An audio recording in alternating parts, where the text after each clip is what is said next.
While the air quality around us might have improved since this time last week following those terrible Canadian wildfires, crews are still working to control some of the flames, and soon Bay Staters will be joining them.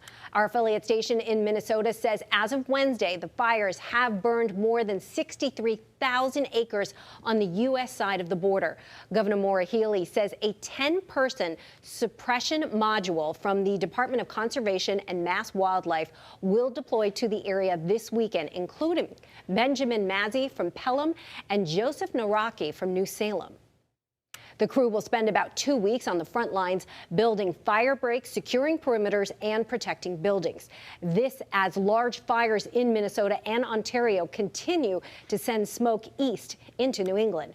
All members are qualified firefighters, and under a mutual aid agreement, Minnesota will cover their salaries, travel, lodging, and food. State officials say deployments like this give Massachusetts crews critical experience they can use in the event of wildfires right here at home.